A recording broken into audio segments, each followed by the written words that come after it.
Greetings, somatic warriors. Welcome back. It has been a minute, and I apologize for the delay in getting this follow-up video to you regarding the Principles of Pleasure limited series on Netflix that I had recommended to you a couple of weeks back. We have had all kinds of stuff happening up here. There have been all kinds of unexpected interruptions. We've had some weather challenges, we've had some power outages, we've had just all manner of things happening. And so I'm finally able to get back and share a follow-up recording with you of the Principles of Pleasure limited series on Netflix. Now, when I first watched it, I just watched it straight through. I was very curious to see what they were going to highlight, what they were sharing, what they were talking about. Were they just talking about intimacy and pleasure? Were they talking about, something a little bit more expanded? Were they and that's a very expanded topic, but were they talking about more? Were they talking about highlighting external pleasures, sensory or olfactory, visual pleasure? What specifically were they talking about? So it's a pretty diverse limited series. There's quite a bit there. I really appreciated it, and I would recommend it. They are talking about a topic that's really important and probably one that's not discussed enough. For sure, it's not discussed enough, and it's definitely not discussed throughout our educational arc. If we're in traditional school models, if we're talking about traditional school models. And so there's a lot of richness there and a lot of useful information, and especially for those of us that are trying to get embodied, trying to become embodied, have more appreciation of our body, more awareness of the body, and a deeper understanding of our own body and how we live in that body, right? How we live in our body and how we express our authentic selves through our body. And for that reason, it's a great little series. It's 3 hours. Like I said, it's a 3-piece installment. Please watch it. And when I watched it, I just watched it straight through. And when I did the first video, I did tell you I was going to go back and watch it and get some more information. There were 3 practices that they were sharing, and I wanted to get some notes on that. And so I'm going to highlight these. I'm not going to give you all the details because I do want you to be able to go back and see what they're sharing about it. But I also am encouraging you to do your own research here. Do some web research, do some YouTube research, just be open-minded about what you're looking at and what you're looking for, and see what lands for you in your body. How does that resonate, the information that you're finding? You may come across several different resources, and look at all of them. Don't just pick one. It's my suggestion that you don't just pick the first one and say, oh, well, that's it. And I love this whole idea and I'm just gonna go for it. Be thorough, do your due diligence and be thorough about your research and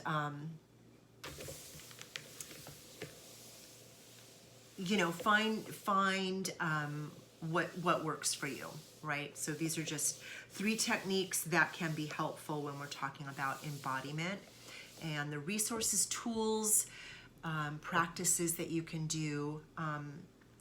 I think one of them actually includes a partner, which is great.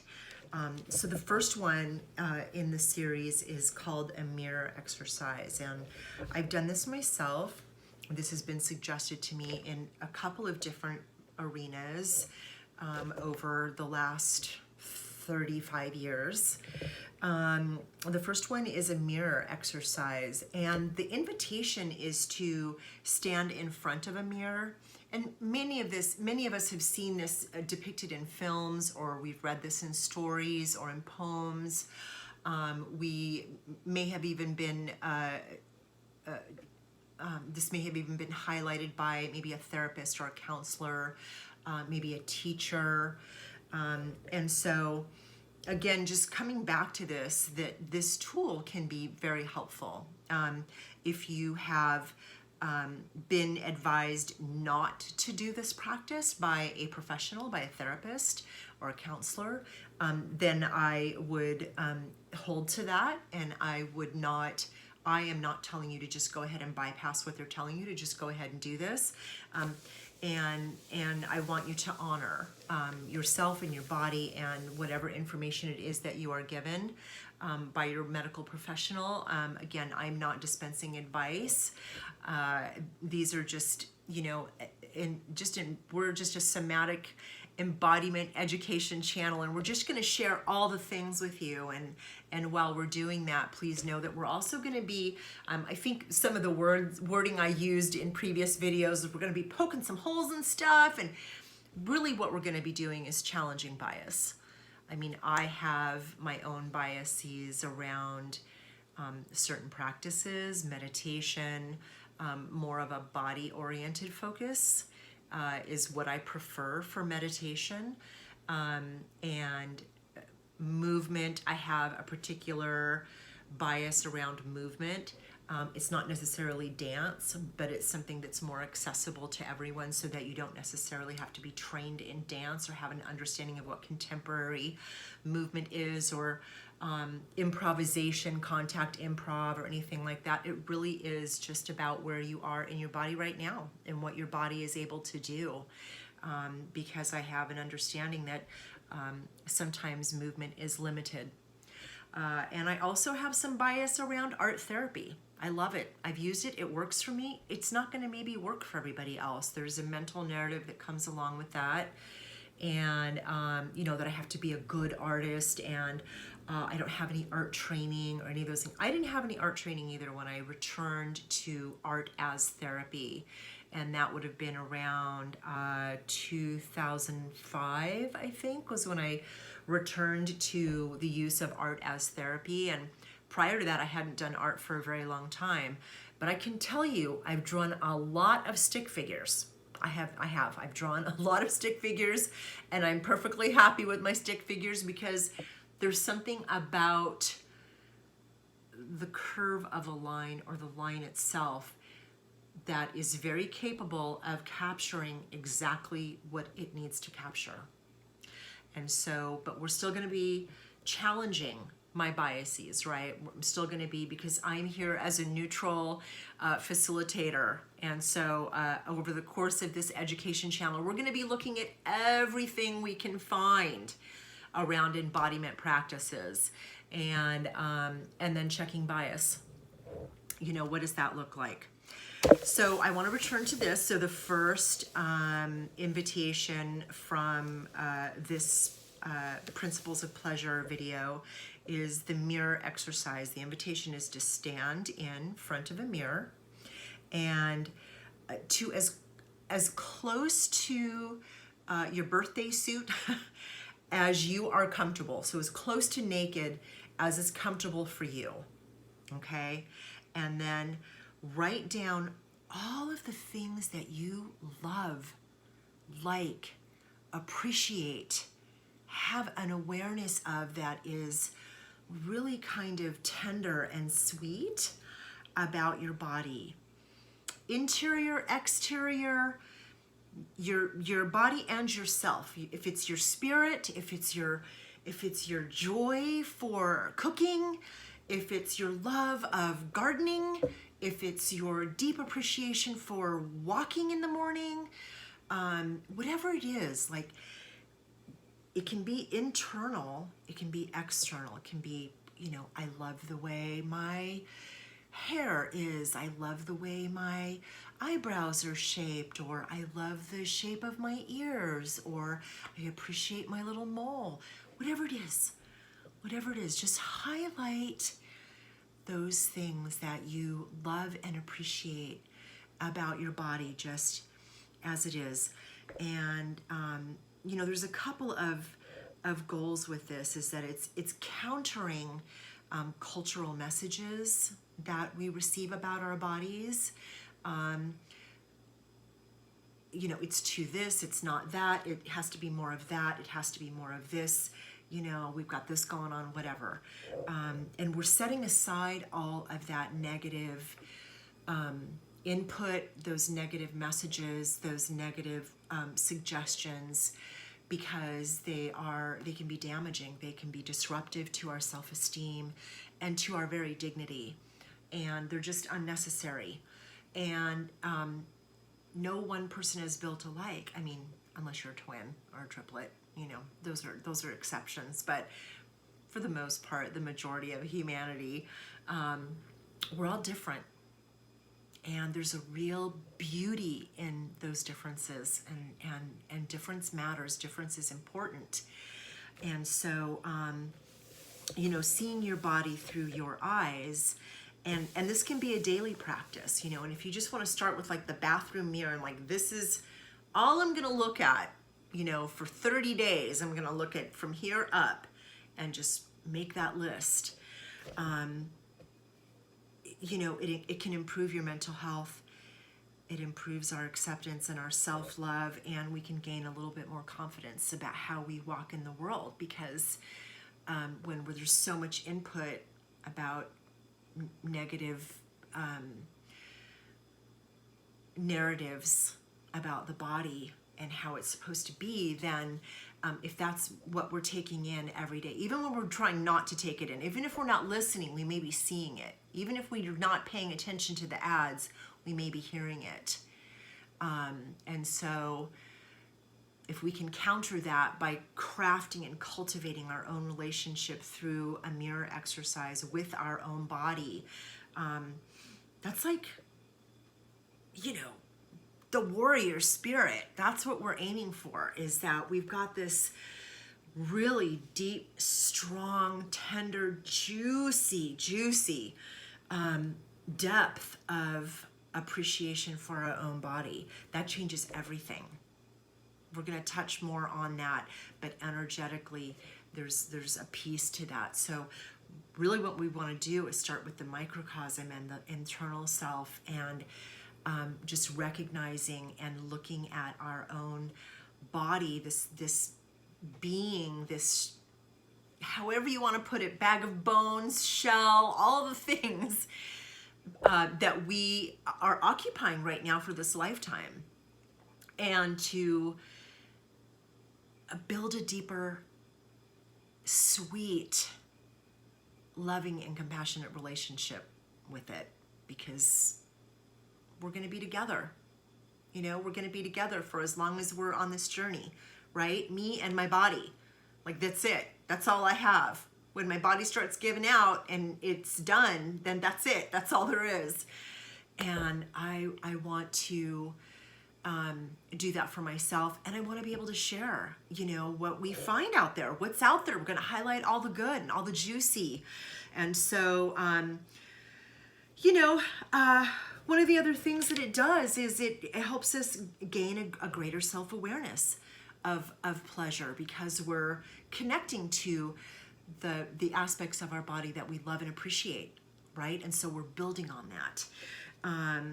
We're looking at our feelings, our muscle tension. We're cultivating a deeper internal and external body awareness. That really is the goal of the practice. And with that knowing of our somatic, embodiment of this body that we have a greater sense of what is pleasure and what is pain. So this is a really good foundation for kind of building on that. And so that's the first one. And I didn't mark these because we had so many things happening. I just didn't get back to it to say, oh, this is the second one. Here is the third one. And so,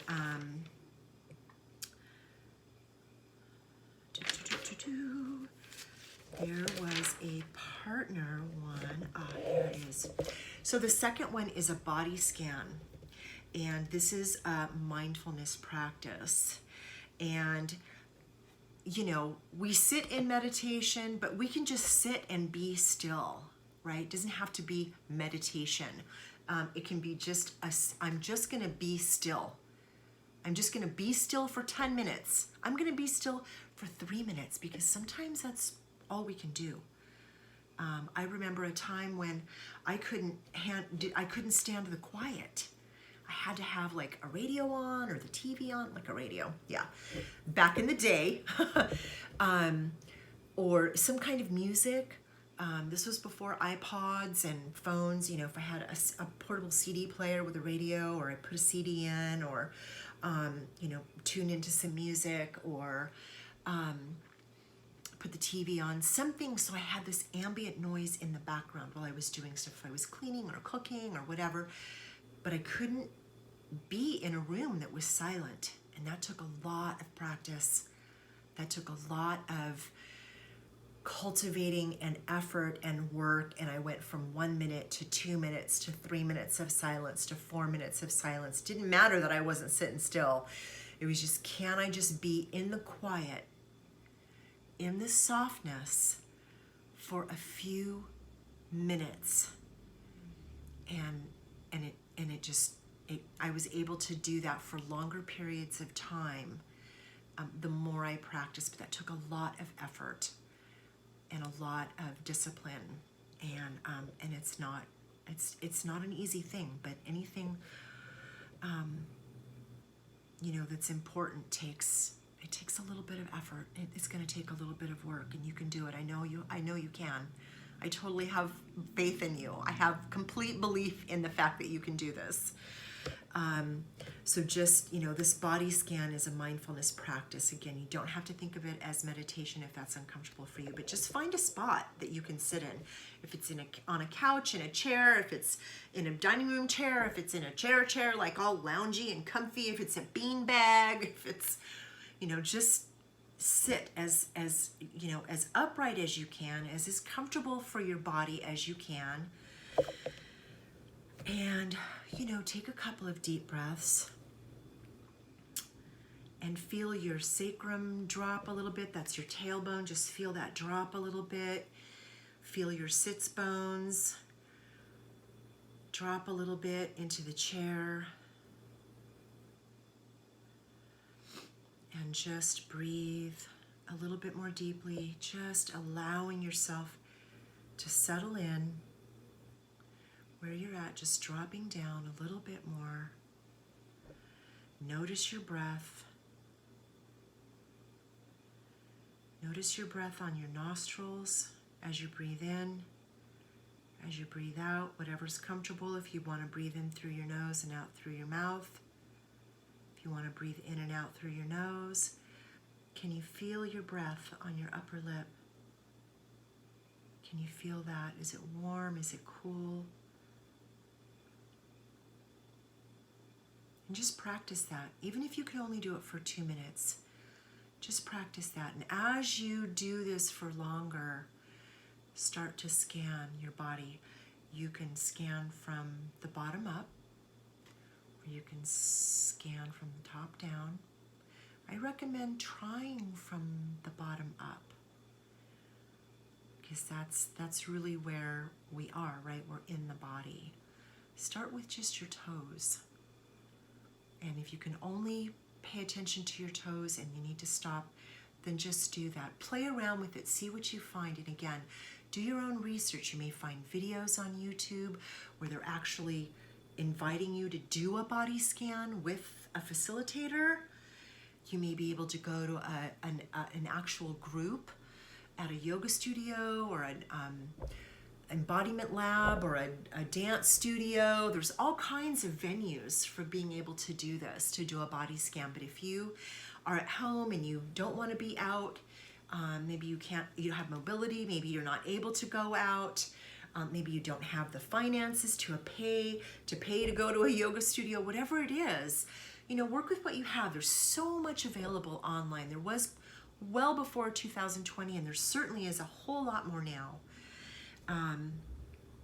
But see if you can find a body scan mindfulness practice, body scan video, something, and try a couple different ones. You may find one with a teacher that you like. You may find one and maybe you like the music, but you don't really like the teacher so much. Lots of different ways. So just be open to that. Do as much research as you can, and find one that works for you. But body scans can be really, really useful in so many ways, and we'll talk more about that as we go through our education channel. And the third one is a touch practice. Now, we can do this for ourselves, right? So I'm just, and the invitation with consent is to do this with a partner. And so how beautiful is that you can, create an environment that is magical for the two of you, or even for yourself, and find areas of your body that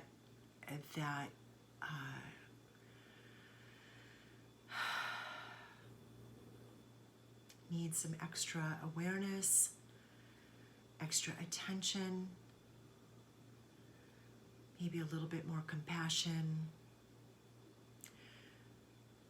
a little bit more love and appreciation and joy and gratitude. And so doing this with a partner would be a little different. Maybe what do they need? Do they need maybe some love on their shoulders, or their back? Is the back maybe tired, fatigued a little bit, maybe a little overworked? Maybe feet. Some people don't like feet. Some people really love feet. Some people don't like other people's feet, but sometimes people really appreciate your partner's feet, right? There's so much there. There's just a huge, from one side to the other of the spectrum of appreciation or distaste, right? Discomfort. There's all kinds of little steps along the way. And so could be hands. Maybe somebody works with their hands all day, and maybe hands and arms is something that they really like. So maybe just holding and sending them joy and love and appreciation and gratitude for the work that they do with their hands and their arms, and how they hold you and the family, or their joy for their work,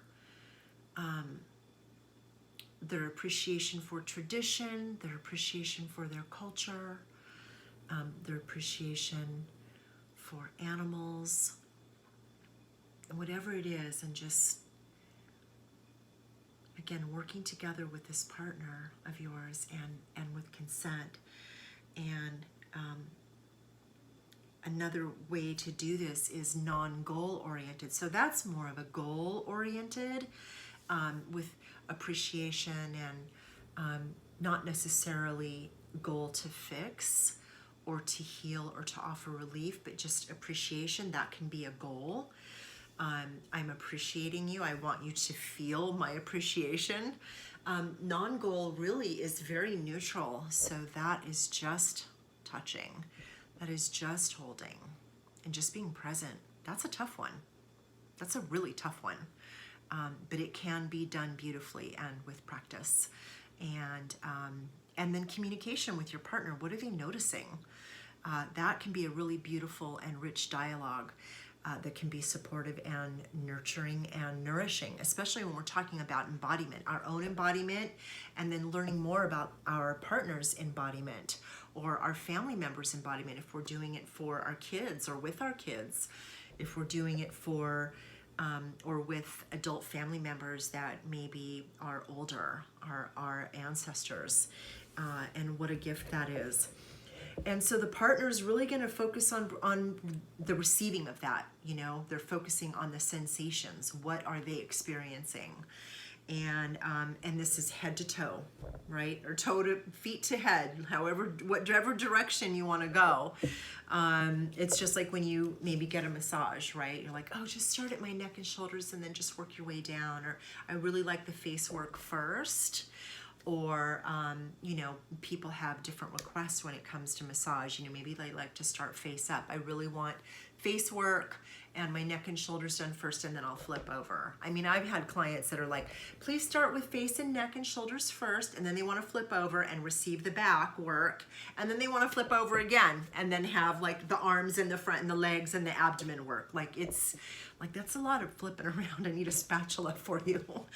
So these are just some of the practices. These were the 3 practices.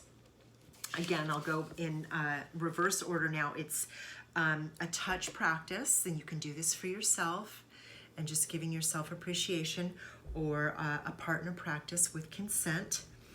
And there is goal-oriented or non-goal-oriented touch, head to toe. The second practice was the body scan, a mindfulness practice. And then the first one that I talked about was the mirror exercise. And that's more of a kind of a cognitive way to get back into our bodies. But all 3 have huge value.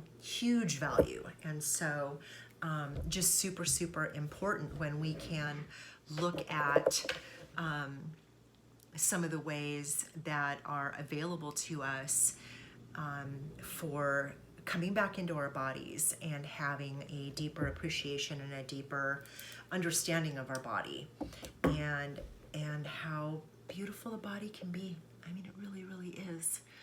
And when we take good care of it, not just nutrients, not just what we're eating and how we're going through our day, are we drinking enough water and all of those things, but you know, what our focus is going to be is on embodiment practices that are done with a sense of mindfulness, a sense of appreciation, and I mean, maybe at some point, you know, we'll find a nutritionist that we'll want to talk to and interview, and some of these topics that we're going to be covering, we are going to be inviting professionals in. We are going to be inviting people who love talking about their work and are skilled in it and have been doing it for quite some time.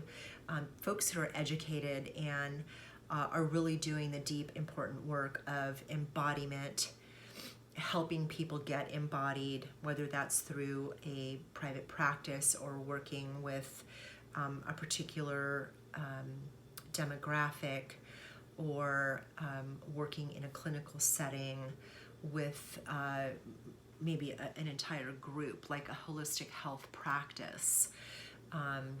There are lots of facilities, lots of venues, lots of environments and arenas where embodiment practices happen, yoga studios, dance studios.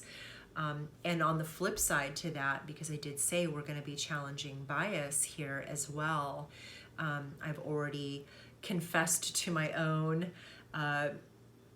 modalities and things that I tend to like and highlight, but there's so much more available out there than just the things that I like or appreciate or work for me or have worked for me, and that has been kind of an evolutionary arc.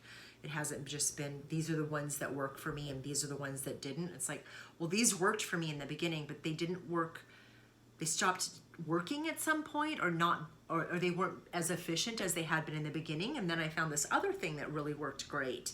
And that led me to this, which was amazing. So there's a little bit of that.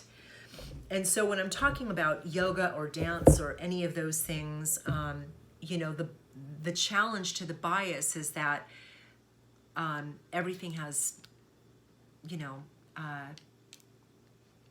nothing is perfect. Nothing is perfect. Everything is fallible, right? When we talk about the yin and the yang, and that symbol of black and white, and there's a little swirl, and then there's a little bit of black in the white, and there's a little bit of white in the black. For me, what that tells me is that the dark and the light go together. And that means that anything that we can appreciate that has, oh, magic and wonderful, and oh, this is the thing right here, there's gonna be a little hole in the bottom where something's gonna fall out.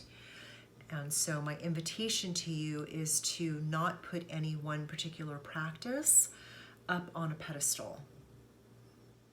To keep in mind that each practice is going to be imperfect. The people who are doing the work are going to be imperfect. The people who founded the work are going to be imperfect. The people who did the research are going to be imperfect. There is no perfection. Maybe the universe is really the only divine perfection.